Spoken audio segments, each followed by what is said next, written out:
No te preocupes por las cosas pequeñas y recuerda que casi todas las cosas en esta vida son pequeñas. Adam Jackson. Bienvenidos a nuestro programa Hablemos de Salud, programa de la Clásica 88.5, emisora de la Fundación Carvajal. Nuevamente con ustedes los doctores Arturo Virne Navia y quienes habla José Fernando García. Doctor Arturo Virne, hablemos de salud. José Fernando, ¿cómo te va hoy, queridos oyentes?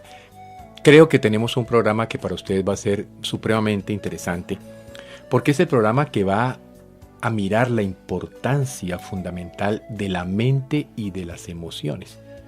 Porque tristemente, y vamos a entender ahora por qué, la medicina de alguna manera se olvidó por completo de la importancia de los factores mentales, emocionales o espirituales de los seres humanos. Nos decidimos simplemente a medirle el colesterol, a tomarle la radiografía, a mirar la presión arterial, pero nos preguntamos a veces o le preguntamos al paciente cuando viene a la consulta, ¿usted es feliz? ¿Usted se siente satisfecho con la vida? ¿Se ha realizado? ¿Se siente contento? Casi eso nunca un médico lo pregunta y allí realmente hay un punto importante de entender. Necesitamos, José, retornar un poco al principio para comprender qué fue lo que ocurrió. Entonces, esto tiene que ver mucho el programa del día de hoy con lo que es el concepto de estrés, de factores emocionales. Claro, pero sobre todo entender por qué es que permitimos que el estrés o por qué es que permitimos que las circunstancias diarias y comunes de la vida se conviertan en factores que nos hacen daño, que nos estresan, que nos alteran. ¿Por qué, por ejemplo, vivimos pensando cosas del pasado y llenándonos de resentimiento o pensando cosas del futuro y llenándonos de miedo y ansiedad y dejamos de vivir el presente, que es realmente la realidad que tenemos? Y cuando nos equivocamos en el presente es que estamos sembrando mal para el futuro. Por ejemplo, fíjate, José, que aquí hay un punto importante y es mirar un poco la perspectiva histórica de lo que realmente ocurrió. Si miramos, por ejemplo, en la India antigua, con 7.000 años de antigüedad, estaba lo que se llamaba la medicina ayurvédica. Si lo quisiéramos traducir, medicina ayurvédica podría entenderse o comprenderse como la ciencia de la vida. Y para esta visión, el cuerpo y la mente estaban estrechamente relacionados e influenciados mutuamente. O sea, un médico con visión ayurveda, con esa visión clásica de 7.000 años de esta medicina, nunca va a mirar solamente el cuerpo del paciente. Lo divide, ¿no? No, para nada, lo mira integralmente. Entonces, sí, mira las cosas del cuerpo, pero también mira hasta dónde cosas de la mente, de las emociones, como podrían decir las señoras, cosas del alma, puedan ser las que estén influyendo en la aparición o en el desarrollo de esa enfermedad. Otro punto importante estaría, por ejemplo, en la China antigua. Y los chinos llegaron a muchísimo más avante. Por ejemplo, pudieron relacionar cómo cada órgano del cuerpo podía estar afectado por algún tipo de emoción. Por ejemplo, el riñón estaba con el miedo, ¿no es cierto? Con el miedo, y eso es muy de la medicina tradicional china y de los elementos de la medicina tradicional china. El que vive con miedo daña el riñón. Daña el riñón. Y lo mismo, por ejemplo, el hígado con la ira. Y fíjate que aún la gente popularmente mira esa relación. Cuando alguien se pone bravo, ¿qué le dicen? Uy, se le subió la bilis. Se le subió la bilis. ¿No es cierto? Eso fíjate cómo esa frase común y corriente te está mostrando que la ira o los sentimientos como la ira pueden afectar el hígado. El páncreas, por ejemplo, se puede enfermar por la preocupación y a su vez el pulmón por la tristeza. Cuando yo conocí hace muchísimos años este concepto, me sorprendió algo muy especial, José, que lo quiero comentar y compartir con todos los oyentes. Fíjense los literatos del siglo pasado y pensemos, Efraín y María, La Dama de las Camelias y La Montaña Mágica de Thomas Mann. 3 grandes libros de la antigüedad. ¿Qué ocurrió? Las 3 heroínas se mueren de tuberculosis. Claro. Se mueren de tuberculosis por la tristeza del amor perdido. Entonces fíjate cómo esta relación que los chinos hacen del pulmón y la tristeza, estos escritores no tenían por qué saber nada de los chinos ni de la medicina tradicional china, pero sí relacionaban la tristeza con el pulmón y la enfermedad del pulmón. Entonces esto es muy importante porque si nosotros llegamos a entender este aspecto, pues nos vamos a dar cuenta de por qué tenemos que ser tan cuidadosos en lo que serían los aspectos mentales y emocionales. De allí, por ejemplo, que hoy en día se le insista tanto al paciente diabético con el factor de estrés, con el factor emocional, porque esa preocupación... Exacto, la preocupación lo va a afectar más, como el paciente con problemas del hígado, enfermedades del hígado, la ira lo va a afectar más, o el paciente con problemas respiratorios o pulmonares también la tristeza. Entonces hay que explorar de alguna manera en el paciente o en las personas en general si hay algún tipo de sentimiento o de emoción persistente o repetitiva o continua que de alguna manera pudiese estar afectando el funcionamiento de sus órganos. Hablábamos de la medicina ayurvédica, hablábamos de la medicina tradicional china, pero también hay que recordar que Hipócrates, como padre de la medicina, también siempre nos planteó una visión holística. Exactamente. Donde hablábamos de cuerpo, mente, del medio que rodea ese cuerpo y esa mente. Y fíjate que si nosotros pensamos la medicina griega, la medicina hipocrática es la medicina, es de donde nace nuestra medicina occidental, la medicina que hoy día nosotros practicamos. Entonces aquí, José, nos podríamos hacer una pregunta, bueno, ¿y cuándo se perdió esto?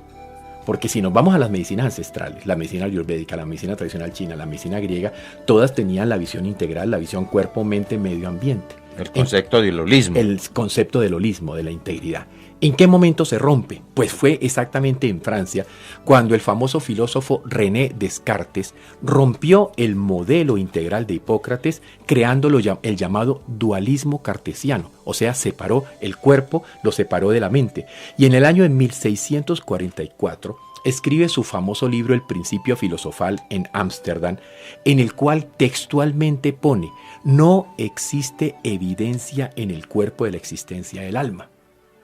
Como René Descartes de alguna manera se le reconoce como el padre del método científico. O sea, para él solamente lo que podía tocarse, palparse, medirse, olerse, era lo que existía.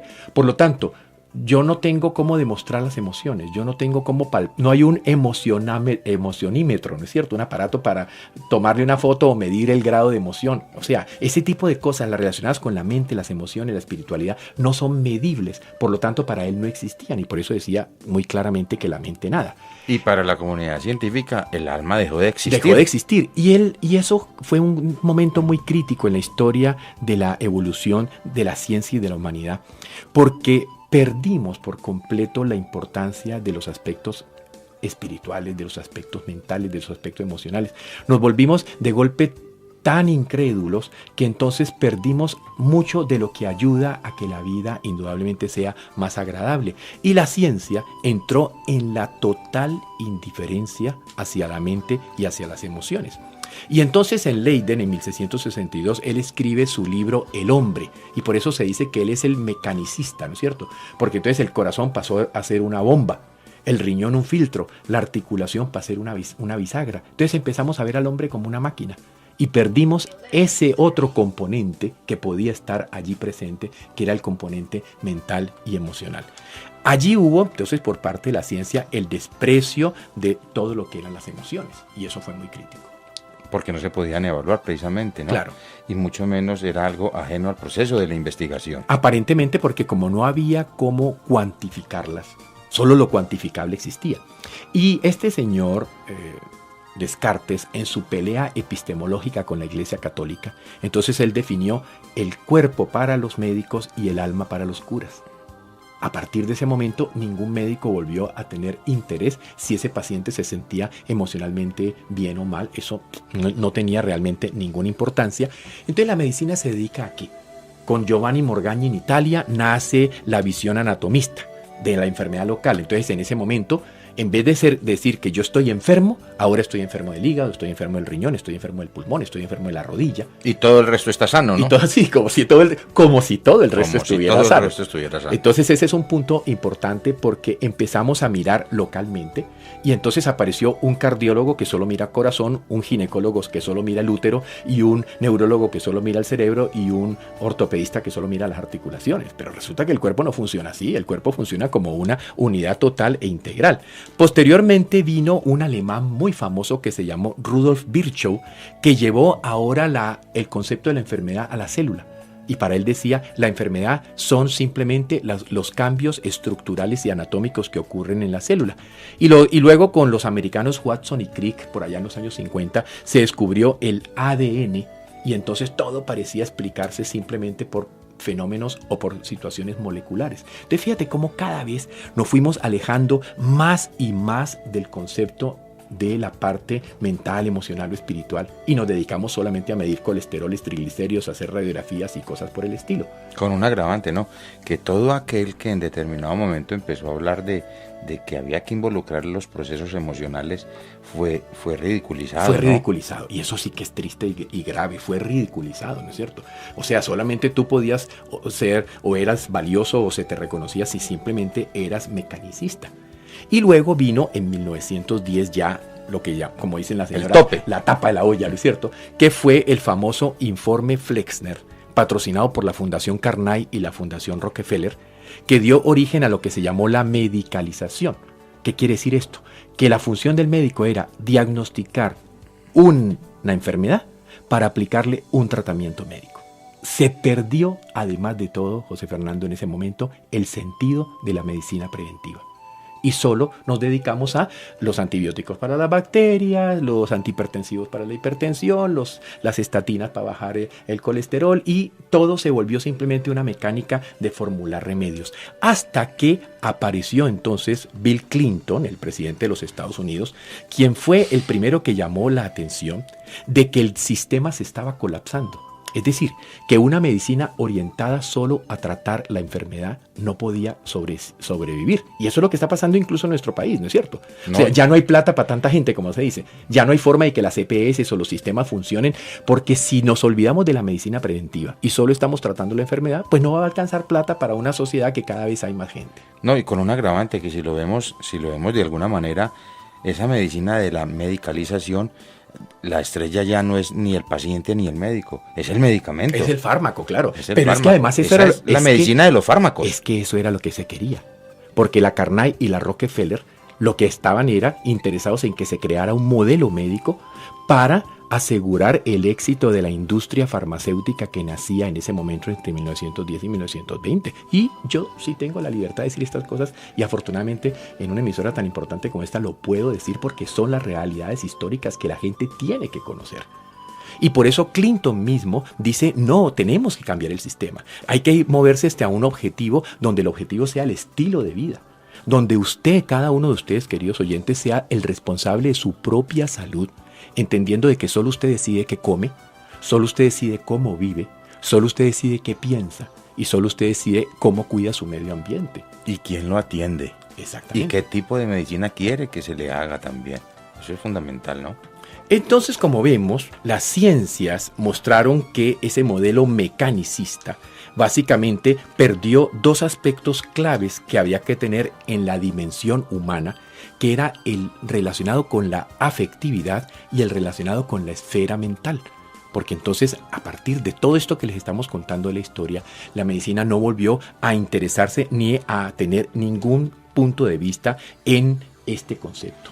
Con algo tan puntual que recuerdo a mis profesores en la facultad cuando le decían a uno, no se involucre emocionalmente con el paciente.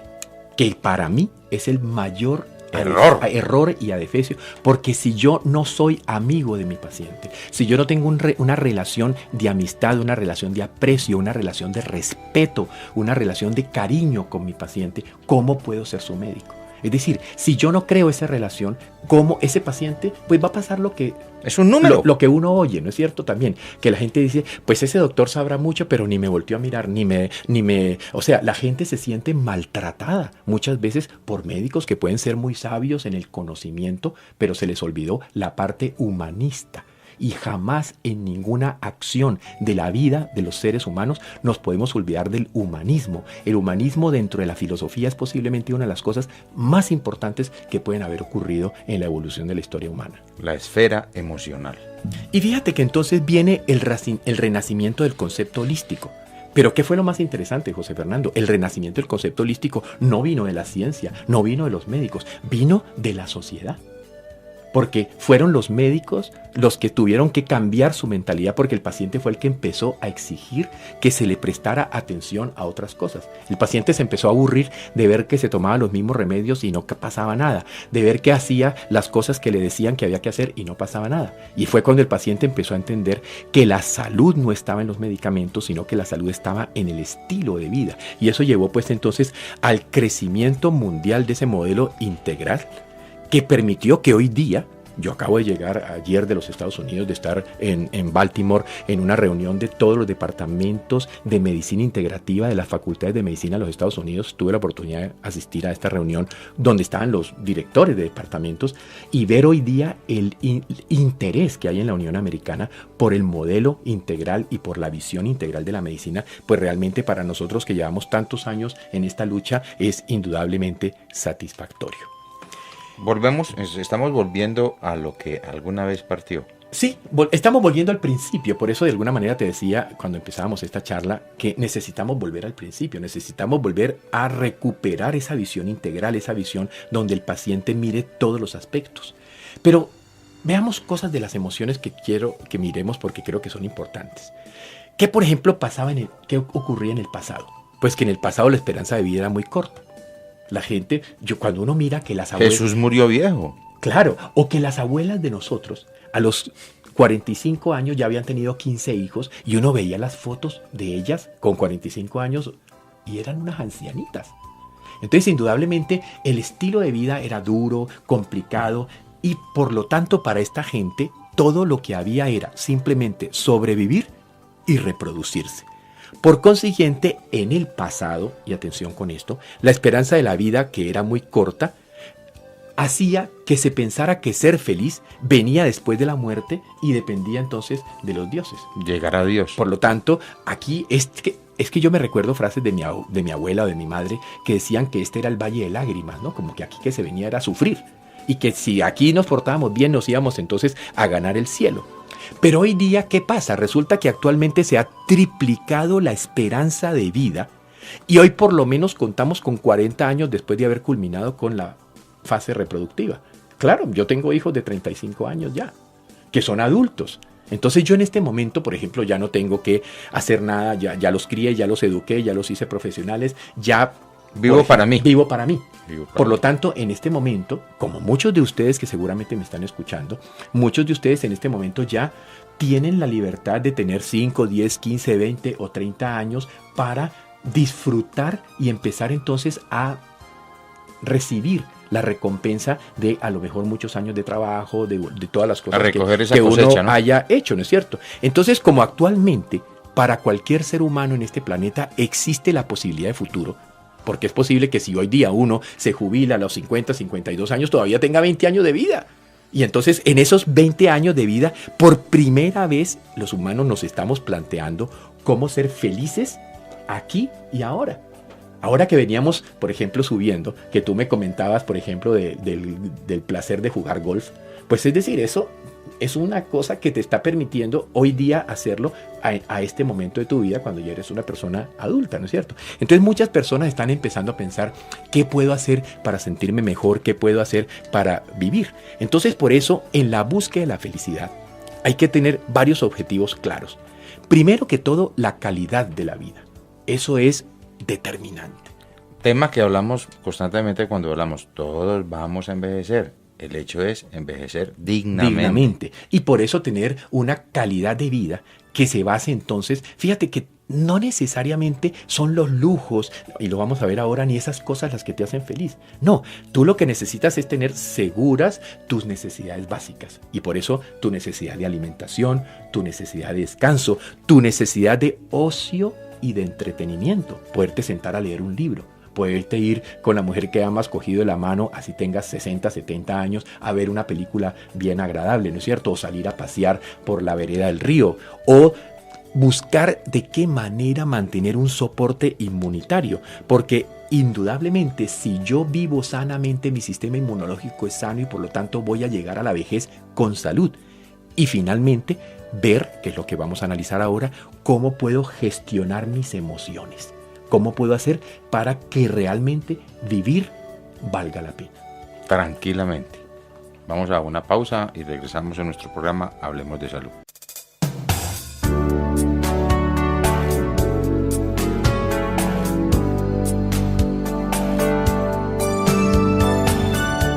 Continuando con nuestro programa Hablemos de Salud, hoy estamos con el doctor Ovirne hablando de un tema muy interesante y es el tema realmente de la búsqueda de la felicidad, ¿no?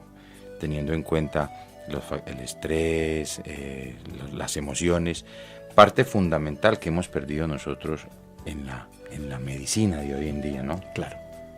Y fíjate que, por ejemplo, aquí valdría la pena de hablar de un tema que uno ya oye en la boca de la gente. Y todo el mundo habla de inteligencia emocional. Y hay que recordar que fue John Mayer y Peter Salovey, dos investigadores norteamericanos, quien por primera vez publicaron en un artículo científico la importancia de la planificación, tanto del futuro individual como del futuro colectivo, y llamaron a esto inteligencia emocional. Pero realmente quien popularizó el concepto fue Daniel Goleman. Él escribió el libro Inteligencia Emocional, que es un libro que se consigue en muchas de las librerías en todos los idiomas, sí. Y que es un bestseller prácticamente, y que nos enseñó a que tenemos que buscar salud emocional. Y la salud emocional es básicamente aspectos sencillos: actitud positiva, alta autoestima, ¿no? Que es un factor que hemos ido perdiendo nosotros, el respeto hacia los demás, eso sí, la claro. Tolerancia, ¿no? Y llevar una vida activa.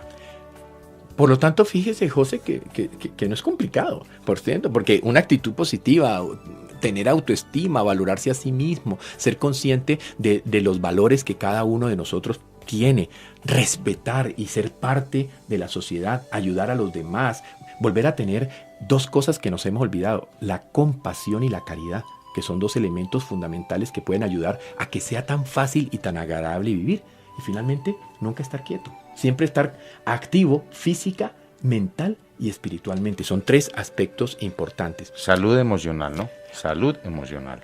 Uno de los investigadores que más he leído se llama Martin Seligman. Él es un psiquiatra muy importante en la Universidad de Pensilvania, donde decía que había dos cosas importantes en la búsqueda de la felicidad. Una era las cosas que nos producían placer. Entonces, si a usted le produce placer la música, escuche música. Si le produce placer bailar, baile. Si le produce placer la naturaleza, trate de ir a ver la naturaleza. O sea, haga las cosas que le agradan, las cosas que le gustan, las cosas que le satisfacen. Si le produce el placer comer, coma, pero coma sano. Busque el placer del sabor, pero coma sano. Y el otro punto que Seligman llamaba mucho la atención era el sentido a la vida por un determinado compromiso. Eso es importantísimo. Intención de vida. Claro, que yo tengo una razón de vivir.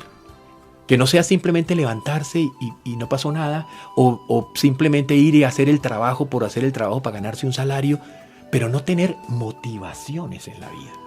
Si usted quiere ser feliz, búsquese las motivaciones. Si quiere ser feliz, busque razones, busque deseos, haga las cosas que realmente le produzcan el placer y, por lo tanto, le permitan ser feliz. Porque ¿sabe, José, cuál es la causa del actual aumento casi increíble de los niveles de infelicidad? Primero, la inversión excesiva en bienes materiales. Claro, creemos que era el BMW, o era la casa, o era el reloj Cartier, o lo que sea lo que nos iba a hacer feliz, y resulta que uno ve que la gente, entre más dinero tiene, más infelices en todo sentido. Recuerde la frase inicial: el mundo está lleno de pequeñas cosas. Claro. Y esas pequeñas cosas son las que nos hacen día a día, ¿no? ¿Qué es lo que yo, por ejemplo, pensaba hoy, ¿no es cierto? Cuando yo salgo en el carro, a veces miro, por ejemplo, las plantas. Y entonces de golpe, si paro en el semáforo y al lado hay un árbol, miro el árbol y miro la forma del árbol y miro cómo se mueve el árbol. Esas son las pequeñas cosas. Si voy en un jardín y hay una flor, miro la flor y veo la belleza de la naturaleza y la belleza de la vida en la flor. Y esas cosas, aunque ustedes no lo crean, son cosas que le están alimentando realmente a uno la mente, el espíritu, y por lo tanto ayudándole a tener el cuerpo saludable. Y la otra razón por la cual estamos siendo tan infelices es por el exceso en los niveles físicos y en los niveles emocionales. Porque entonces la gente ahora quiere es tener el supercuerpo, entonces van al gimnasio y hacen un mundo de cosas, pero realmente muchas veces no tienen la conciencia de lo que es, por ejemplo, cuidar el cuerpo. Y por otra parte, lo emocional. Entonces buscamos los deportes de alta peligrosidad o buscamos un mundo de cosas en lo físico y en lo emocional, pero en lo emocional exaltativo, no en lo emocional que realmente sea alimento para el alma. Y por eso es que los seres humanos andamos tan mal, porque solamente pensamos en los bienes materiales y pensamos en lo físico. Por ejemplo, el sexo, la adicción al sexo es una cosa que la gente la utiliza como una búsqueda de la felicidad y resulta que muchas veces no lo son, no lo logran, porque sexo sin amor no te puede dar felicidad. Hay algo importante y es el concepto que hablábamos de el placer, el hacer las cosas que nos gustan. Y aquí hay algo fundamental y es el concepto del amor hacia el otro, del amor de pareja, porque es que estamos en un mundo donde al uno le gusta una cosa y al otro no, y empezaron a trabajar y hacer las cosas individualmente. O sea, no hacemos ese sacrificio de amor de acompañar a nuestra pareja en lo que a esa persona le gusta. Y que yo pensaría, José, que no tiene que ser un sacrificio. Simplemente si yo entiendo al otro como a alguien diferente a mí, si yo entiendo que cada uno tiene como unas gafas que cuando se las pone tiene una manera de ver el mundo, o sea, la manera como tú ves el mundo no es igual a la manera como yo lo veo, ni es igual a la manera como ninguno de ustedes, queridos oyentes, lo ve. Entonces, si yo empiezo a entender que los otros tienen formas distintas de ver las cosas, formas distintas de entender las cosas, entonces yo puedo aprender a respetar y a entender eso y no entro en conflicto. Es muy fácil no entrar en conflicto y por eso al final les hablaré un poquito de los 5 acuerdos que hay que tener muy en presente para evitar entrar en conflicto. Y fíjate que los investigadores, ¿qué dicen hoy día de la felicidad? Que es algo menos tangible y que está caracterizado es por actitudes y por valores que están vinculados en el mantenimiento del estado sostenible. Por lo tanto, todo aquello que me ayude a ser y a vivir y a mantenerme son las cosas que me pueden brindar felicidad. Y fíjate que muchas veces las cosas que la gente busca no son realmente las cosas que tú necesitas. Tú necesitas tener una alimentación sana, correcta y agradable. Tú necesitas hacer tu ejercicio. Tú necesitas compartir con alguien, vivir con alguien con quien puedas entonces contar tus ideas o plantear tus pensamientos. Y muchas veces son en esas cosas simples donde podemos encontrar la parte importante. Por eso hay que mirar cuáles son los recursos con los que nosotros contamos. Y aquí quiero recordarles a muchos de ustedes que tenemos 3 cerebros. Tenemos el llamado cerebro reptil, que está a nivel de lo que se llama el tallo cerebral, el llamado cerebro mamífero, que está a nivel de lo que se llama el diencéfalo, y el llamado cerebro humano, que es la corteza.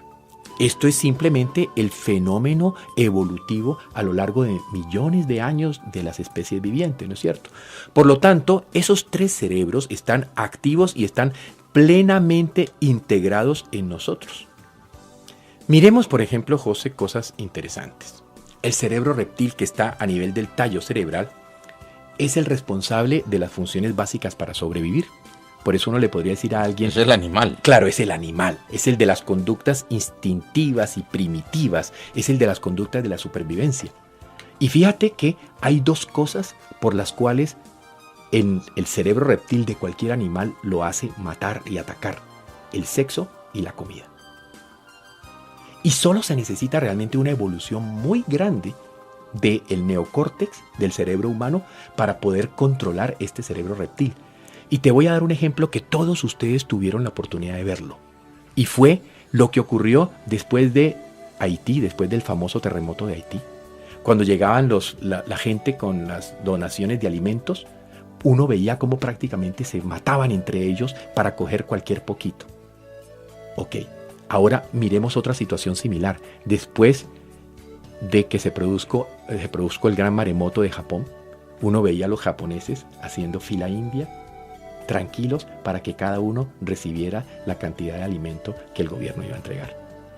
Entonces fijémonos lo que son las dos culturas diferentes, ¿no? Totalmente diferentes. Lo que era la cultura de los haitianos, posiblemente con unas condiciones sociopolíticas supremamente catastróficas, y lo que era la cultura de los japoneses. Y cómo entonces los japoneses, que han logrado crear un neocórtex muy bien o muy capaz de controlar a este cerebro reptil. Entonces, cuando nosotros es lo sexual o es la comida los puntos más importantes de nuestra vida, entonces básicamente estamos funcionando con el cerebro reptil. Instinto de conservación. Pero entonces ese es el problema, José, porque el cerebro reptil tiene en el miedo y en la agresión las formas de expresión. Por lo tanto, si yo no evoluciono mental, emocional y espiritualmente y me quedo en lo reptil, me quedo en sexo, me quedo en comida y soy por lo tanto entonces miedoso, y ese miedoso me hace ser agresivo y ataco, se me acerca alguien y ya le tiro a matar, que es lo que uno ve básicamente en las conductas humanas extremadamente primitivas, en gente que no ha hecho un desarrollo como ser humano. El hecho de decir que yo vivo defendiéndome de todo el mundo, o sea, gente que vive en un estado de alerta, de defensa, porque cree que todo el mundo lo está atacando. Claro, pero posiblemente porque no ha logrado ir hacia otros niveles de la evolución. Hablemos del cerebro medio, el llamado cerebro mamífero. Este se incorporó en la evolución sobre el arcaico cerebro reptil y tiene una estructura que se conoce como el sistema límbico, ¿no es cierto? Aquí hay un punto muy importante. Gracias al cerebro mamífero apareció la interacción de la especie. Y fíjate que tú te puedes encontrar a la leona más furiosa lamiendo con tremendo amor a sus leoncitos recién nacidos. O ves a la cocodrila más peligrosa de 5 metros que mataría a lo que sea, con qué cuidado se coloca a los cocodrilitos recién nacidos en la boca y lo lleva hasta el agua. Entonces fíjate cómo ese cerebro mamífero permitió, por ejemplo, todo el desarrollo de esas emociones, y allí, por ejemplo, está, y eso es muy importante para la felicidad, el circuito de la búsqueda. Cuando yo estoy deseando algo, cuando yo estoy buscando algo, porque eso lo vamos a entender y relacionar muy bien ahora con lo que es la felicidad. Por eso es en el cerebro mamífero donde se hacen las emociones, donde se genera el cerebro social, pero también donde tenemos la asociación con los recuerdos. El sistema límbico. El sistema límbico. Ese es como el disco duro.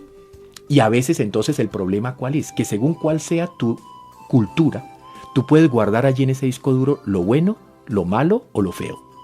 Y por eso entonces habrá personas que tienen solamente recuerdos de las cosas desagradables de la vida, así como hay personas que solamente se recuerdan de las cosas agradables de la vida.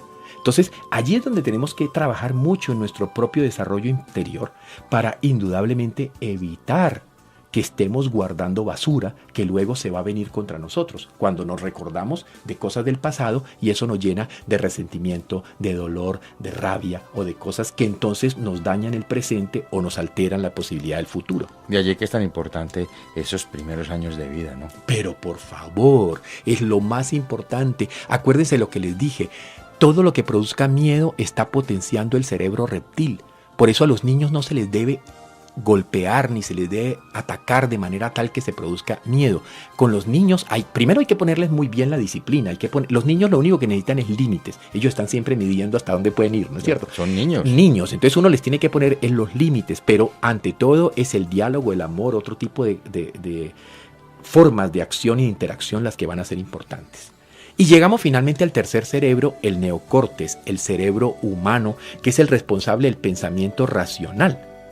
La etapa de la evolución. Es la etapa de la evolución. De hecho, cuando se compara en lo que se llama anatomía comparada, de todos los primates sociales, el que logró una corteza cerebral mejor desarrollada fue el llamado Homo sapiens, que somos indudablemente de donde nosotros venimos. Ahora, recuérdense una cosa, nadie puede ser solo cerebro racional, ni solo cerebro mamífero, ni solo cerebro reptil. Tenemos una conjunción de los tres cerebros. Están integrados, trabajando a la par siempre. Entonces, usted puede pensar, cualquiera de ustedes, queridos oyentes, puede pensar si en esta semana lo que está dominando su cerebro reptil o lo que está dominando su cerebro humano. Y entonces allí es donde uno tiene que estar observándose a sí mismo para indudablemente hacer la modulación o el control de las respuestas, porque estos tres cerebros están activos y plenamente integrados. Y recordémonos que nosotros no respondemos como un computador a la información. Respondemos no es tanto a la información, sino al significado de la información. Interpretamos lo que está pasando, ¿no? Por eso, ojo con esto, porque cuando no tenemos tiempo para tomar decisiones, son los sentimientos los más importantes que nos hacen tomar las decisiones. Y por eso hay que ser tan cuidadosos en la parte espiritual. Y cuando yo estoy hablando de parte espiritual, queridos oyentes, no estoy hablando de religiones, estoy hablando de el desarrollo que podemos tener de nuestro cerebro humano, pudiendo entonces tener más predilección por el arte, por la música, por la belleza, por los cuidados a los demás, por ser humanos que compartimos, es decir, por ser buenos seres humanos. Aquí hay algo importante que se está dando a través de la charla, ¿no? Y es, empezamos con un hombre holístico, como nos lo proponía la medicina tradicional china, la ayurvédica, el mismo Hipócrates, exacto. Mente-cuerpo. Exacto. Vamos al concepto de Descartes y ya empezamos con un concepto lineal, ¿no? Claro. Nos olvidamos de eso y solo mirábamos desde la medicina en el hombre el colesterol, los triglicéridos, la radiografía o lo que sea. Y volvemos otra vez, ya estamos hablando de que ya estas emociones son fundamentales y vamos descubriendo por qué. Claro, pero lo más importante, José Fernando, es que han pasado ya tantos años, 2800 años desde Hipócrates, 7000 años desde los antiguos chinos, y ya tenemos tanto conocimiento científico y tenemos tanto conocimiento de moléculas, de neurotransmisores, de hormonas, etcétera, que ya por primera vez estamos desde la ciencia misma pudiendo entender la espiritualidad. ¿Y esto tiene que ver con el concepto de psico-neuroinmunoendocrinología? Claro, y es que ese es el tema. Ahora ya la ciencia habla de psico-neuroinmunoendocrinología, que es básicamente lo último en la evolución de la investigación que demuestra que tu sistema nervioso, tu sistema endocrino y tu sistema inmunológico dependen de tu sistema emocional, de tus de tu psique. Actitud. Y ya alguna vez, creo, en algún programa habíamos comentado la famosa frase de la doctora Candice Pert. Candice Pert es una inmunóloga del Instituto Nacional de Salud de los Estados Unidos, que tiene una frase muy linda: ponedle atención a tus pensamientos porque el sistema inmunológico siempre está escuchando. Y tal vez eso nos explica por qué cuando estamos deprimidos, cuando estamos mal emocionalmente, más fácilmente nos da una gripa, más fácilmente nos da una enfermedad, más fácilmente nos ocurre cualquier patología. Vamos entonces a un corte comercial y regresamos en nuestra parte final con una promesa que les hicimos a nuestros oyentes, los 5 acuerdos. Correcto.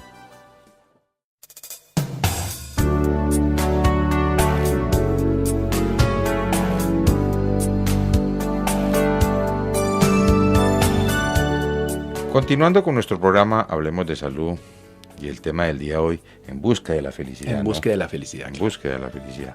La búsqueda de la felicidad. Doctor Ovirne, hablábamos de los 5 acuerdos para lograr esta felicidad. Bueno, esta es una historia muy interesante porque es básicamente haber conocido a través de este precioso libro que se llama El Quinto Acuerdo, que se lo recomiendo a todo el mundo que lo lea. Es un libro escrito por Miguel Ruiz. Él es un antropólogo mexicano, quien estudió por muchos años la cultura tolteca.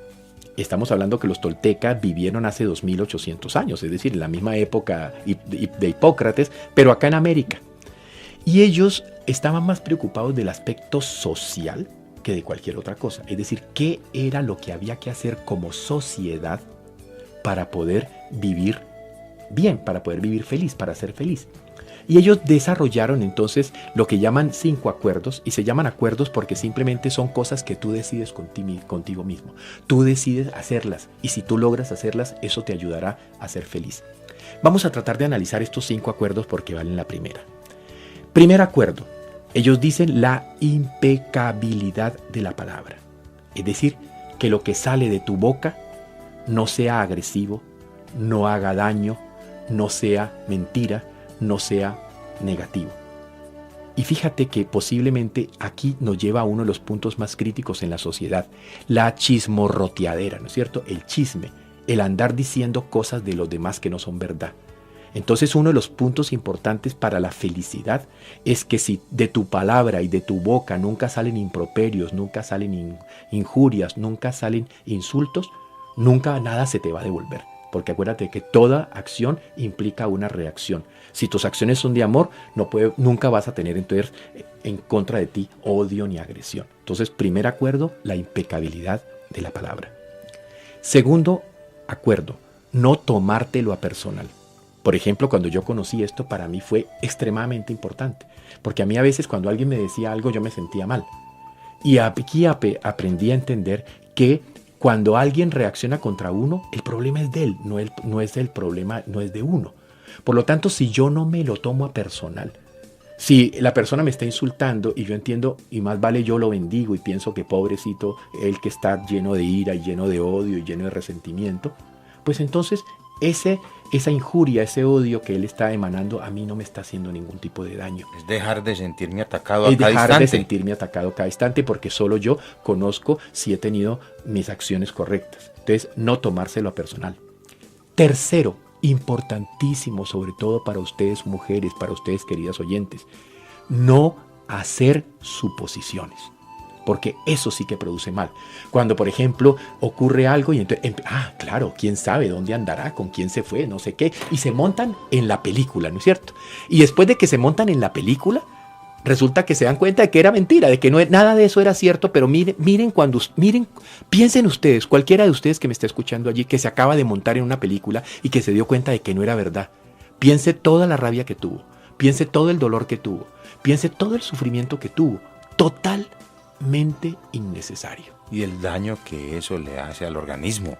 Y a las otras personas, y al entorno, ¿no es cierto? Entonces, por favor, no hacer suposiciones, solamente esperar hasta conocer las cosas, las verdades, para tomar las decisiones. El cuarto acuerdo, importantísimo, hacer siempre lo máximo que yo pueda en cada cosa de la vida. ¿Para qué?